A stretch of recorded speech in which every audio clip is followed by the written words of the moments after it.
Hello everyone. Good morning. Welcome to ISC Geography Class 11.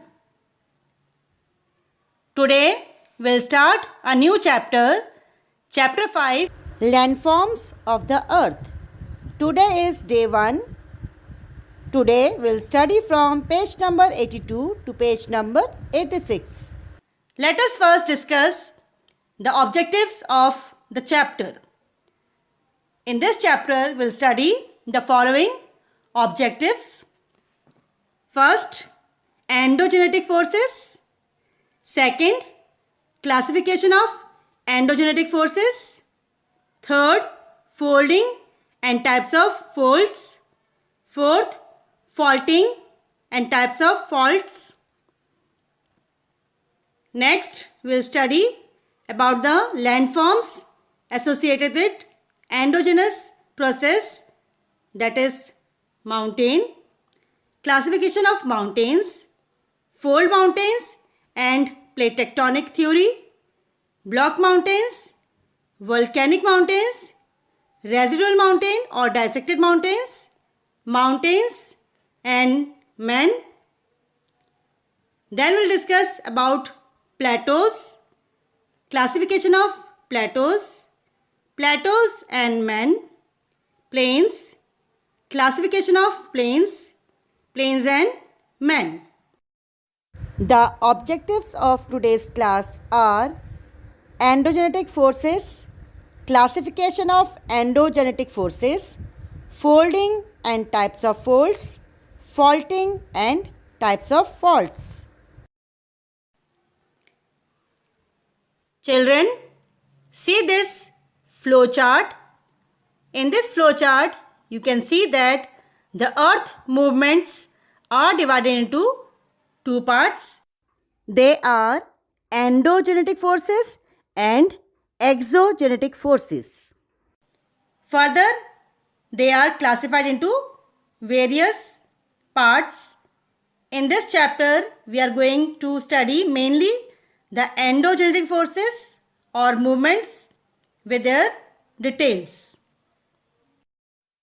Children, before we start today's topic, let me ask you some previous knowledge testing questions. Hope that you will be knowing all the answers. The first question is, name the major landforms of the earth. Next question, name a few mountains of the world. Question number 3, which is the highest mountain range in the world? Question number 4, name a few fold mountains of the world. Question number 5, name some block mountains of the world. Question number 6, how are fold mountains formed? And the last question is, how are block mountains formed? First of all, let us go through the technical terms that are coming in today's topic. The first term here is endogenetic process or forces. The forces coming within the earth and causing horizontal and vertical movements are called as endogenetic forces. It is these movements which lead to land upliftments and subsidence, folding and faulting, earthquakes and volcanism, etc. The second term is exogenetic forces. Exogenetic forces are external forces that are coming on the surface of the earth through many processes like weathering, erosion, deposition, etc. The next term is diatrophism, the process of movement that causes the earth's crust to form continents, mountains, plateaus, etc. Aperogenetic forces are the forces that lead to vertical movement or tilting of the earth's crust affecting broad expanses of continents, means large part of continents. Subsidence. Subsidence is a gradual settling or sudden sinking of the Earth's surface. Orogenetic forces. Mountain building forces acting in a horizontal direction are termed as orogenetic forces. Next we have compressional force. Force produced when a physical force passes inward on an object from opposite directions, causing it to become compacted and squeezed. Tensional force. Tensional forces occurs when physical force is applied in opposite directions. The Earth's crust are forced to move apart from each other. Folding. A type of earth movement resulting from the horizontal compressional force on the rocks. Means here the rocks, they are squeezed or they are compressed. Faulting. The process by which a fault or a fracture is produced in rocks due to tensional forces acting on the Earth's surface. In this flow chart, we can see that endogenic processes are divided into two movements. They are slow movements and sudden movements. Actually, our Earth, which is thought to have been formed about 5,000 million years ago, has been undergoing constant changes since its formation as a result of various processes, internal and external, operating on it. They cause tremendous changes in the shape and physical nature of the land masses. So, today we'll discuss about both the slow changes and the sudden changes that are coming on the Earth's surface. The landforms on the Earth's surface are ever changing, as I told you. The two forces that bring changes in the landforms on the Earth's surface are endogenetic forces and exogenetic forces. So let us first discuss about the endogenetic forces. These forces are generated in the interior of the Earth. Mountains, plains and plateaus are formed under influence of endogenetic forces. So you can see in this diagram that the Earth crust is changing. Somewhere we can see that the continental crust is being changed due to volcanic eruption. You can see in the right hand side of this diagram. The upper mantle and the sea floor. You can see here it is written sea floor spreading in the center. Okay. So sea floor is also spreading due to the movement of plates. We can give the example of Atlantic Ocean here because Atlantic Ocean is increasing in size due to the sea floor movement. Okay, because the plates are moving away from each other. And in the extremely left side, you can see that fold mountains are formed on the continental crust. All these are due to the endogenetic forces which are produced inside the Earth. They are responsible for occurrence of volcanoes and earthquakes. The powerful internal forces operating from within the crust are called Earth's movement. They can be both slow and sudden. Many areas either rise or subside, means sink, due to the action of the forces. Many important changes have taken place on the Earth's surface under the influence of endogenetic forces. The effect of endogenetic forces is clearly visible in many parts of India. The submergence of forest in Mumbai harbour, the Mahabalipuram temple now standing in the sea, and the sinking of 5,000 square kilometer to a depth of 4 meters in the Rann of Kutch of Gujarat in 1819, and a land of about 1,500 square kilometer raised several meters high are some of the Indian examples of unstable nature of the Earth. The Gondwana started breaking about 120 million years ago. Gondwana is actually the part of the continents which has now been converted into South America, Africa, Antarctica, Australia and South India. So the Gondwana land, it started breaking about 120 million years ago, South India drifted towards the north and took its present shape about 60 million years ago. The chain of Himalayan mountains was raised to its present heights during the last 1 million years. We know that the Himalayas are now also moving towards north at the rate of 5 centimeter per year. The discovery of remains of about 9,500 years old civilization in January 2002 in the Gujarat, that is in Gulf of Khambat, shows that this was a land area which submerged under the sea at a later stage. We can give here the example of Dwarka. Endogenetic processes are influenced by many endogenetic forces which are classified as diastrophism, the forces which have disturbed or deformed the Earth's crust, including folding, faulting, uplift and depressions, are known as diastrophic forces, and the process is known as diastrophism.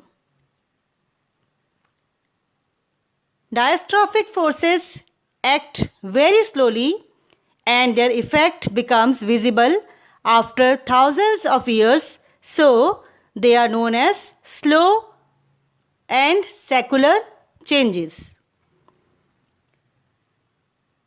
The raised sea beaches along the east coast of India to a height of 15 to 30 meters above sea level are observed. On the other hand, the peat and lignite coal beds found below sea level in the Sundarban Delta and 10-meter submergence of the forest near Mumbai Island are some of the Indian evidences of such movements. The rise and fall of sea level due to retreat and advances of glaciers bring about worldwide changes. These changes are the result of global changes in climate and related to each other. The land advancing against sea is termed as negative movement, and the sea advancing on the land is known as positive movement. Diastrophism is of two types: aperogenetic or vertical forces. The word aperogenetic is drawn from a Greek word aperos, meaning continent. In other words, the continents either rise or sink under the influence of these forces. Accordingly, these forces are of two types: upward forces and downward forces. Upward forces, a part of the earth crust, rise in relation to its surrounding area under these forces. This process is known as uplift. Downward forces, a part of the earth's crust, sink or subside under the influence of downward forces. This process is known as subsidence. These movements are powerful as they cause elevations of an extensive area such as continent. They are also responsible for the formation of plateaus and valleys. Orogenetic or horizontal forces. The word orogenetic has been derived from a Greek word orog, meaning mountain. Thus, they are mountain building forces acting in a horizontal direction. These movements are responsible for greatly disturbing the horizontal arrangement of rock strata. They are of two types: compression and tension. Compressional force produced when a physical force passes inward on an object from opposite directions, causing it to become compacted and squeezed. Compressional force is a force which pushes against a body. These forces result in folding of the rock strata. Tensional force. Tensional force is a force of pulling. The rocks are pulled apart by tensional forces acting from within the earth. These forces are responsible for causing faults in the earth crust. Folding. The bending of horizontal layers of rocks is known as folding. This may result in tilting, warping, and twisting of the rock strata. Folding is caused by compression. It happens when two horizontal forces act towards a common point or a plane from opposite directions. We can see it in this second figure. Like waves on the surface of water, the rocks are thrown into a simple upfold and a downfold, forming a series of crests and troughs respectively. Crests are the upper part of the waves or mountain, and troughs are the valleys or the depression of the waves.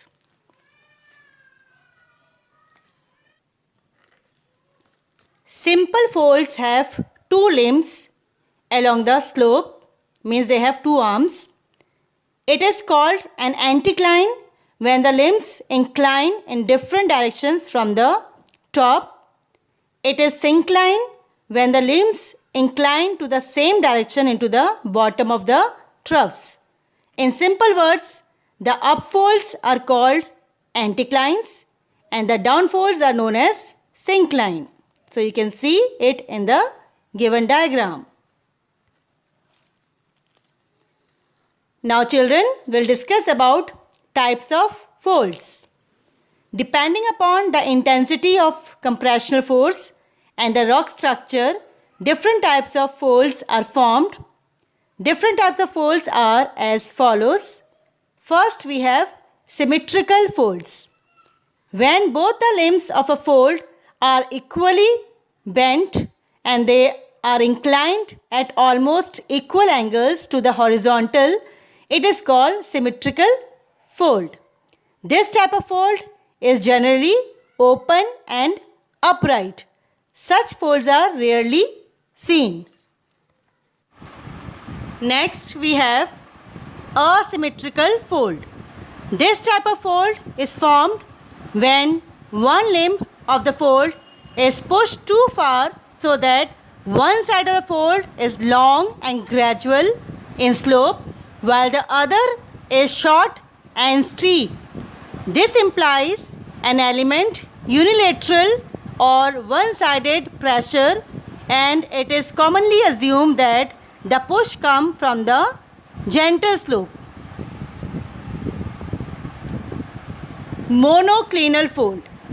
When the compressional forces act in such a way that one of the folds is vertical and the other limb has gentle slope, it is called monoclinal fold. Isoclinal fold or overfold.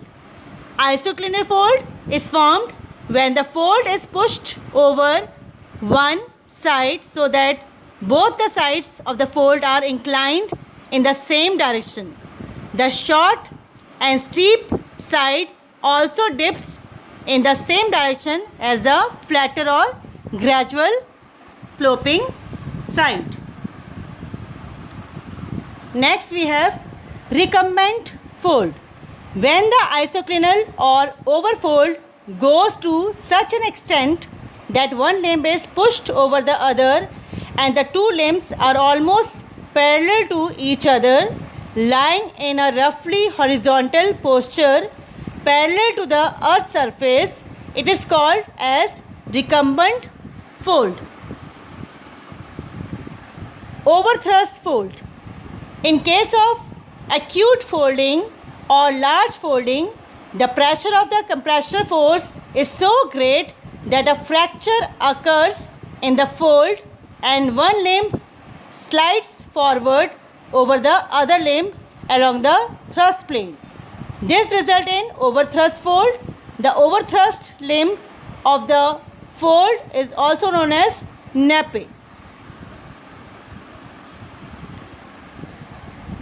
Next we have fan fold. Sometimes the compressional force is generated from opposite sides. The two-sided compressional forces cause development of several small folds from both the sides. Consequently, an arc-shaped fold is formed in the center whose structure resembles a fan. Hence, it is known as fan fold. Such folds are found in the Alps mountain in Europe. So here we have all the types of fold in one diagram. You can see and compare all these folds from this diagram.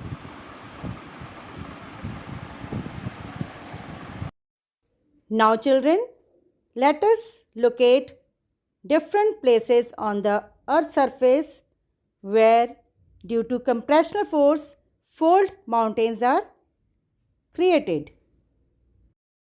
The first area where a huge fold mountain is created due to compressional force is along the west coast of North America due to the compressional force between Pacific Ocean and American plate.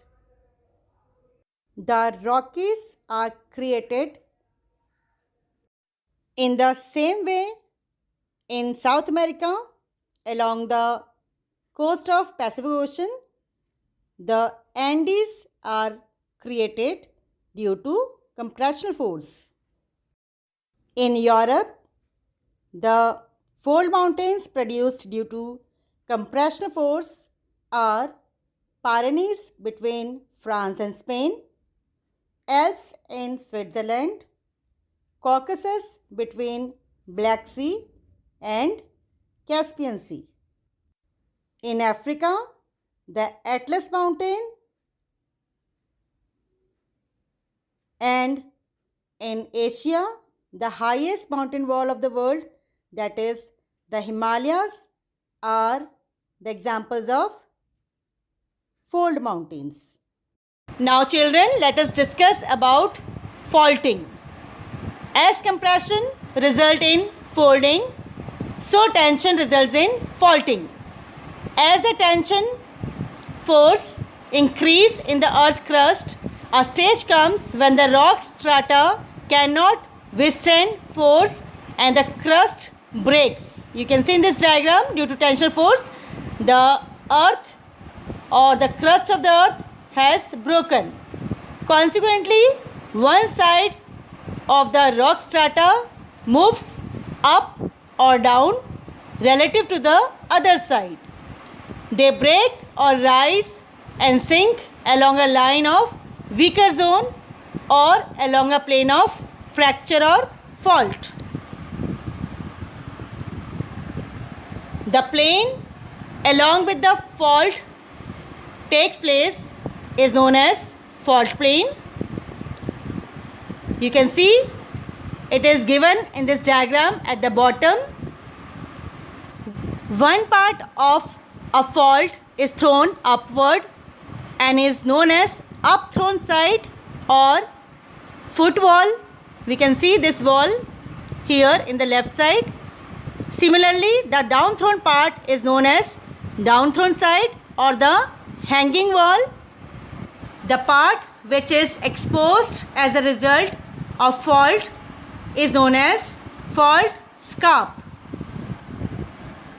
For your reference, here is a page with parts of the fault. You can refer to this page for different parts of the fault with their meaning. Now, let us discuss the types of faults. From the point of view of position and movement, faults can be of the following types. The first is normal faults. In a normal fault, the blocks on either side of the fault plane move in opposite directions because the forces of tension act in opposite directions. The hanging wall slips downwards. The fault plane is either vertical or has a very steep slope.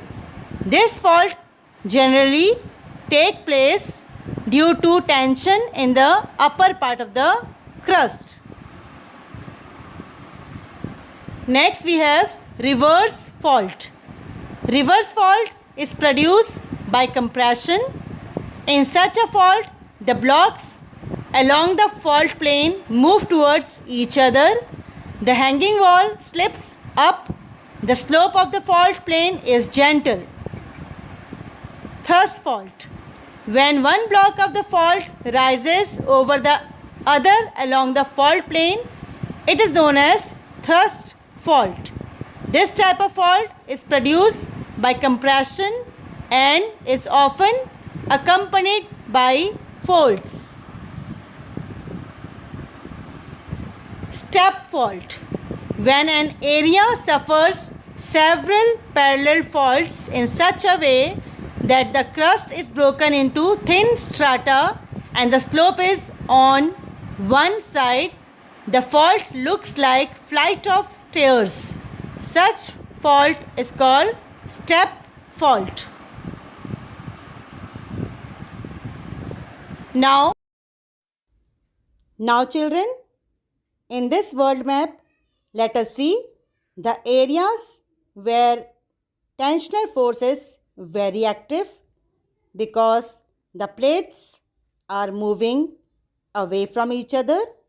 The first area is the ocean floor of Atlantic Ocean that extends from Greenland in the north to Antarctica in the south.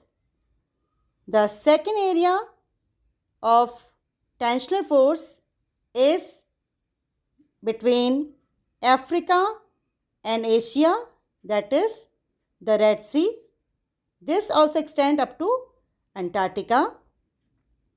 The third area of tensional force we can see here is in Pacific Ocean that extends from south of North America up to Antarctica. Children, with this we come to the end of today's class. Hope that you have understood the topic nicely.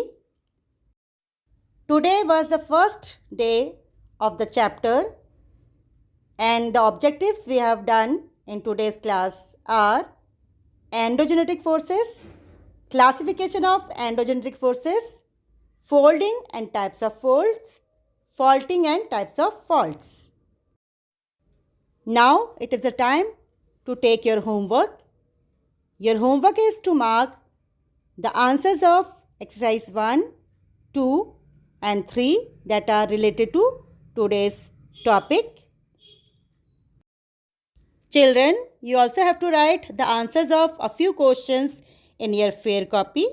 I will read the questions for you. The first question is define endogenous processes. Next question, name the two categories of endogenetic processes. Explain each. Third question, explain the effects of endogenetic forces taking examples from India. Out of geosynclines have come the mountains. Discuss the statement. And the last question is differentiate between epirogenetic and orogenetic forces and folds and faults. You have to read from page number 82 to page number 86. You must see the YouTube videos which are given to you. We will very soon meet in a new video with a new topic.